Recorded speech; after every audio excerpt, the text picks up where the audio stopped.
befell in times past that the gods, being angry with the inhabitants of Thebes, sent into their land a very noisome beast, which men called the Sphinx. Now this beast had the face and breast of a very fair woman, but the feet and claws of a lion, and it was wont to ask a riddle of such as encountered it, and such as answers not aright it would tear and devour. Now when it had laid waste the land many days, there chanced to come to Thebes one Oedipus, who had fled from the city of Corinth, that he might escape the doom which the gods had spoken against him. And the men of the place told him of the Sphinx, how she cruelly devoured the people, and that he who should deliver them from her should have the kingdom. So Oedipus, being very bold, and also ready of wit, went forth to meet the monster. And when she saw him, she spake, saying, "Read me this riddle right, or die. What liveth there beneath the sky? 4-footed creature that doth choose, now 3 feet and now 2 to use, and still more feebly o'er the plain, walketh with 3 feet than with 2. And Oedipus made reply, "'Tis man, who in life's early day 4-footed crawleth on his way, when time hath made his strength complete, upright his form and 2 his feet. When age hath bowed him to the ground, a 3rd foot in his staff is found." And when the Sphinx found that her riddle was answered, she cast herself from a high rock and perished.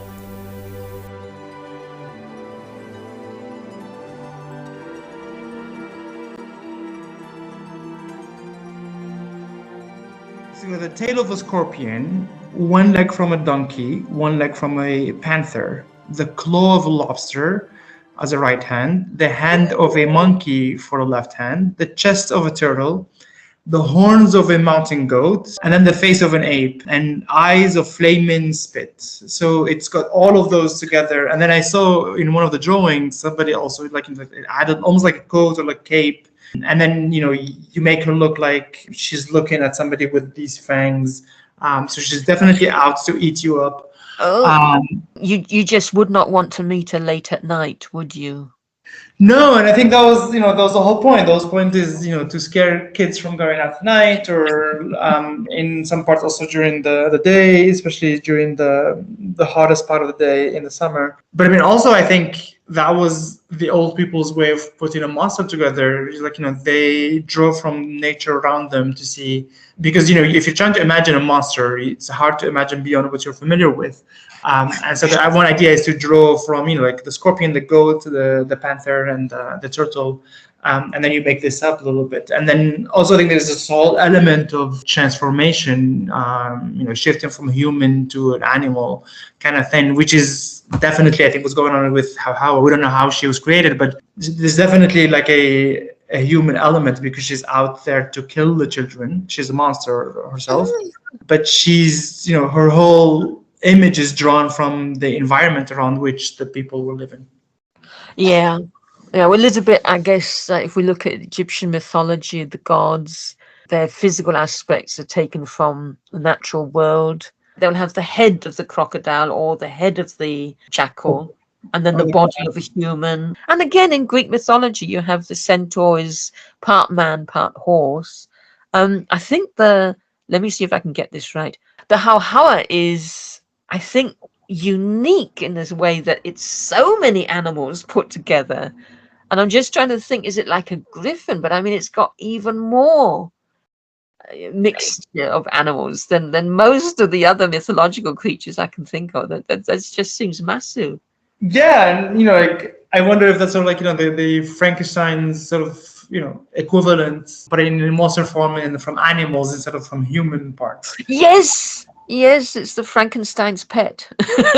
There you go. I love that. If Frankenstein had a pet, it would be hauhaua. There you go. There you go. Now go and feed it. Take it out for a walk.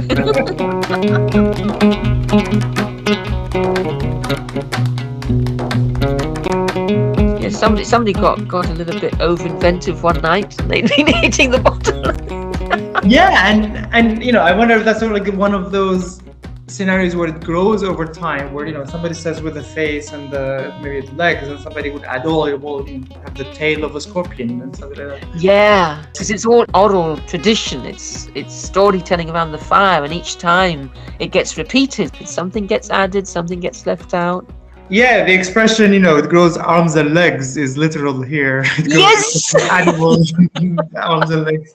And yeah, but I think that's a very good point that you brought up here. Is I think a lot of the Algerian mythology is found through oral tradition, storytelling that, one generation tells the other. So far, there is not a lot of body of literature, big body of literature that sort of goes into this or develops the characters.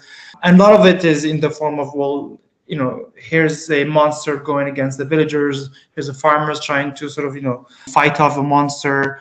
And also I think it's linked to, especially the past way of living. It's about the harvesting season. It's about their way of dealing with disasters and catastrophes. If there's flood or there's drought or something.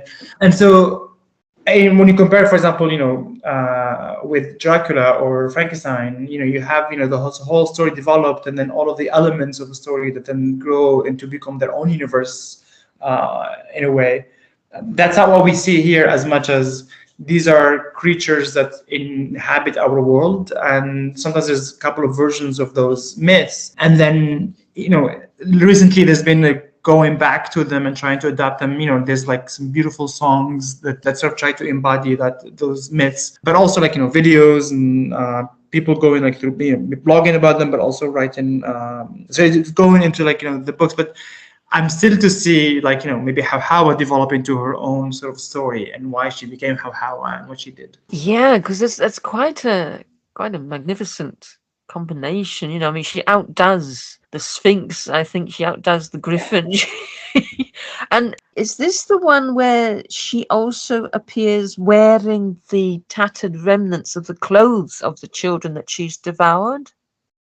Yeah, because the whole thing for her is, she'd drag the children into her nest and then she would eat them up alive. And then she would wear, whatever is left of their clothes. So yeah, she's very much a sort of again, the monster from your nightmare as a kid, because that's what your parents would use to scare you away from the night or the heat of the day.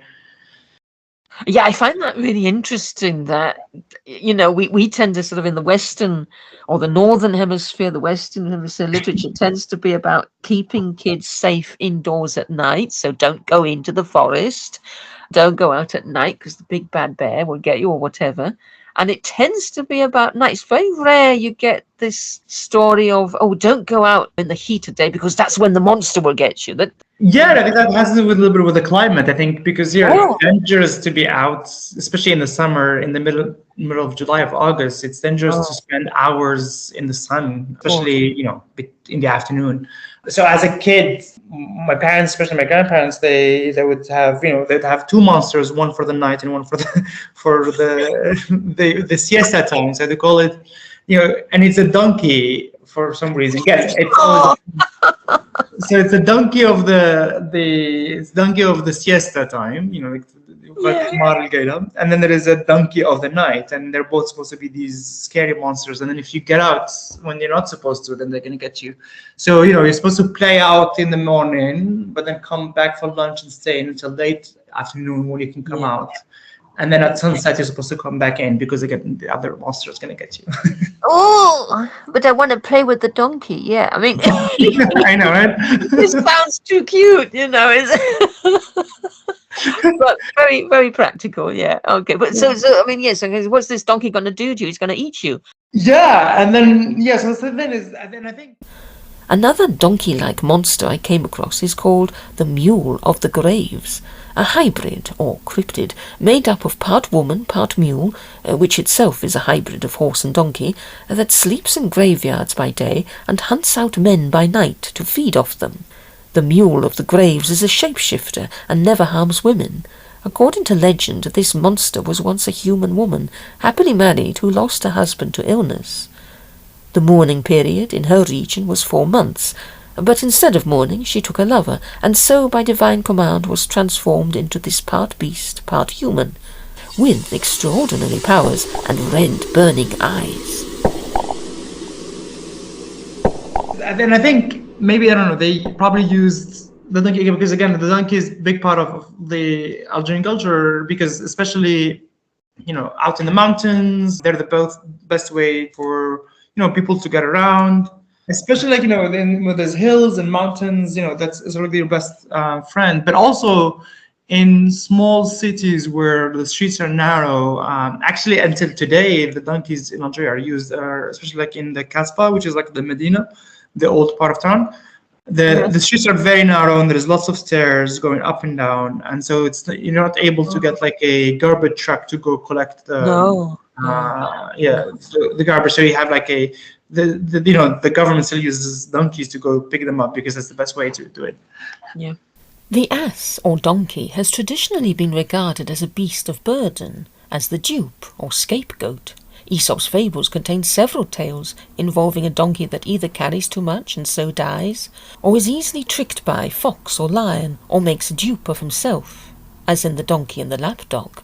In this case, the donkey's master brings home a lapdog who performs tricks and who gets petted and spoiled and fed treats. The donkey, meanwhile, has to carry wood and turn the cornmill, and one day gets fed up, breaks out, and gallops into the master's house, kicking and frisking and fawning in imitation of the lapdog. Being a donkey, he ends up smashing the furniture and dishes instead, and then, when he attempts to lick his master and jump on his back, the servants come to rescue the master and take the donkey back to his stable. Occasionally the donkey gets smart, as in The Playful Ass. An ass climbed up to the roof of a building, and, frisking about there, broke in the tiling. The owner went up after him and quickly drove him down, beating him severely with a thick wooden cudgel. The ass said, "Why, I saw the monkey do this very thing yesterday, and you all laughed heartily, as if it afforded you very great amusement." But here, too, the poor old donkey gets beaten. This is to say that, because they're such a big part of the environment, then, they'd of course make their way into the myths. But I also think, the donkeys have these huge teeth, and so... Yes. Strong enough to eat up a child. But then as a kid, you're not imagining the cute little donkey, you're imagining a monster. Because he's going to be much bigger than you anyway, even, exactly. However small it seems. Oh, yeah. And the noise it makes.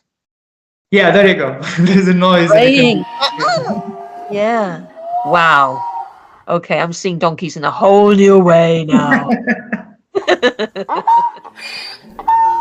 It is rare that we see the donkey as anything to be afraid of or monstrous. Mostly he is at the receiving end of the joke, but the donkey does also turn up in magical tales as a shapeshifter.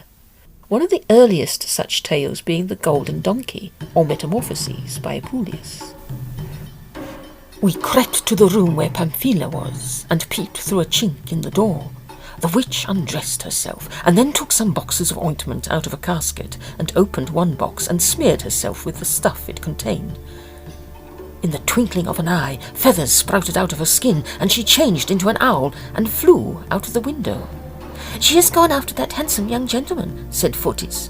"I have to wait here all night until she returns, and then give her a lotion of aniseed and laurel leaves to restore her to her proper shape." "Why, my dear Fotis," I exclaimed in intense admiration, "you know as much about witchcraft as your mistress. Come, practice on me, get me some of that ointment and change me into a bird. Oh, how I should like to fly!" After some hesitation, she entered the room and took a box out of the casket. I stripped myself and smeared the ointment over my body, but never a feather appeared. Every hair on me changed into a bristle, my hands turned into hoofed forefeet. A tail grew out of my backbone, my face lengthened, and I found, to my horror, that I had become an ass. "Oh, ye gods!" said Fotis. "I've taken the wrong box. But no great harm's done, dear Lucius. I know the antidote. I'll get you some roses to crunch, and you will be restored to your proper shape." No, but I mean, I think, it goes back to the whole point of I think people draw in the monster image from what they see around them, from the environment, and then the whole myth is around practicality. And I think again, we just brought up the whole point about harvest season, but people, I think, they still use these myths to as cautionary tales for the people to start respecting the harvest regulations, but also to respect each other as a community. And so you have these myths where the monster is somebody who's punished for disrespecting a neighbor or an elder in the village meeting. The Golden Donkey, or Metamorphoses by Apuleius, is that rare thing, a complete novel of magical realism written by an ancient Roman, and tells how a man, fascinated by the flight of birds, attempts to turn himself into one. He is instead transformed into a donkey. The book then recounts his adventures as that animal, until he is rescued by Isis. A satirical tale, also about a man who is turned into a donkey, is attributed to Lucian of Samosata, a contemporary of Apuleius. Both stories derive from an earlier Greek tale now lost. The donkey that appears in the tales by Grimm is not turned into a donkey, but is born one to a childless king and queen. He is brought up as a prince, learning to play the lute and other gentlemanly pursuits. One day he sees his reflection in a pool and, distraught by what he sees, leaves his parents' kingdom. He reaches a neighbouring kingdom and becomes the king's guest there, delighting everyone with his mastery of the lute. He is offered the king's daughter in marriage. A servant is set to watch the couple on their wedding night, and he sees the donkey shed its skin and become a handsome young man. The king, on discovering this, burns the donkey skin, and so the spell, or curse, is broken, and the young couple live happily ever after. This tale resembles an earlier one dating back to medieval times, a Latin poem called Aeschylus, and its roots may stem from earlier still. Some theorists suggest it derives from early Buddhist mythology, reaching Europe much later on. The story of Vikrama's birth is identical in many details to Aeschylus. The man born as a donkey, the shedding of his skin which is burnt, thus breaking the spell, and so on. Jan Ziolkowski, in his paper The Beast and the Beauty, the reorientation of the donkey from the Middle Ages to the Brothers Grimm, suggests that mime players who feature in the Aeschylus tale were likely the original importers of the story from the east to the west. The donkey also resembles the tale of Beauty and the Beast, this time told from the point of view of the lead male character, the donkey, whereas in Beauty and the Beast it is told from the female perspective. Then, of course, between Aeschylus and the Brothers Grimm, we have Pompous Bottom in A Midsummer Night's Dream, given a donkey's head by fairies for sport. Yes, so this is about boundaries as well, isn't it? Yeah, and because I think in an agrarian environment, you, as opposed, especially when a community is sort of make their living out of agriculture versus cattle breeding. Cattle breeding is very much competitive, but also you rely on your own self, and everybody is for themselves, and you're always on guard because your neighbor could easily kill your cow or steal your sheep and run away with them. It can take just an hour or less. But in an agricultural community, you actually rely on each other because you need each other's help. You can't do it on your own. When it's harvest season, everybody helps each other. It's a whole communal activity. And then, so it's difficult for people to steal all of your produce because it would take them forever and you can't catch them. So actually for the community to thrive, you need to all work together. You need to be generous. You need to work as a community.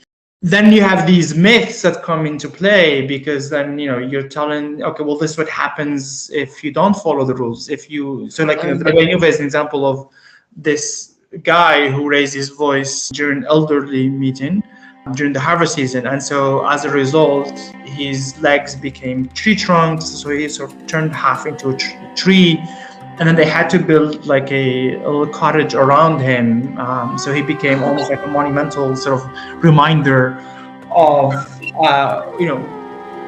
what happens to you if you